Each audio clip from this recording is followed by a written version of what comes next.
En wachno ma bende pod biro medo nyuolo paro ma opogore kendo kaka giwuok wabomedo ka wakeloni. Gikone to George Oduor mane en jarit kendo jating dai mar Raila Odinga ne okowe kare mar yweyo mogik e nyasi manoywayo jotelo, anyuola kod osiepe manotimo neno kaka George jago mane timo tije gi bolruok kod chir. Millicent Adhiambo ne nitiere nyasino kendo miyowa mathoth. Rombe mag lit kod kuyo nokwako gweng' Mandori e Siaya County e skund sekondar Maramba samane anyuola wede kod osiepe obiro kanyakla mar kowo George Oduor e kar yweyo mare mogik. Oduor nopaki kaka jarit makare kendo jago mane muol toriek gino manomiyo yange kaka thuon. George ne ok mana jarit kende, nen wuowi, jaot kendo wuoro. An onge gima dawach mang'eny kuom George.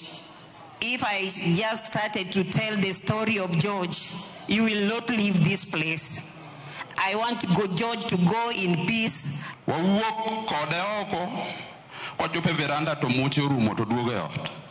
To ng'isa ni wuoda dhi ot, abiro gochonu kaka dhi. Chieng'no beno chiemo maber. Kinyne to mama nogona sim ni koro ok nyalre, baba ni ICU.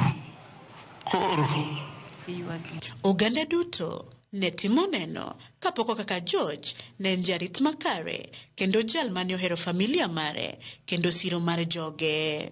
George really struggled the last 3 weeks. He opened his eyes for the first time in 4 days of ICU when he came with Maurice and Lupondo. And that really encouraged him. In fact, the last word I think he uttered was Erokamano to Jacom. A bit of things may not be the same again with this exit. We will try to fill the gap, but a few things will take time. Gichuny mopong' gi lit kod kuyo, ogai mar ODM Raila Odinga gi familia mare bende ne otimo neno. You think he's a fool when he's next to you, but he's thinking very deeply. So when he come and tell you, this place is not safe, let's get out. You must get out very quickly. So it is very painful indeed. George nemiyo wabet ma onge wich kuot. As family, omiangeni wa winjo lit. The gap ma George oweyo, I don't know who will fill. Jotelo mag siasa mopogore mane oyuoro e nyasi mar ik George kotelnegi kod gavana ma Siaya James Orengo, nyawadgi ma Kisumu Anyang' Nyong'o kaachiel kod Gladys Wanga mar Homa Bay nopako chiwruok mar George manonyiso e tije. He was not just a security for Raila Amolo Odinga. George was a freedom fighter.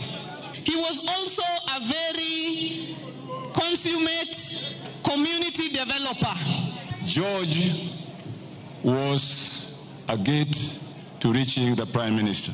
And that was the confidential relationship I think George had with the Prime Minister. Jatend piny Kenya William Ruto bende e twak mare nopako mijing'o mar George e gero piny Kenya kendo yange kaka achiel kuom thuondi ma pacho ka. On behalf of many Kenyans, we have come here to celebrate a man, a competent police officer, a confidant with great integrity, and a loyal patriot as a security officer of the Republic of Kenya. Kaka yor chiwo luor mogik ne George, kaka jakanyo mar ODM, jagoro maduong' mar ODM, Edwin Sifuna, nogolo sigweya mare e yo machalo kamae.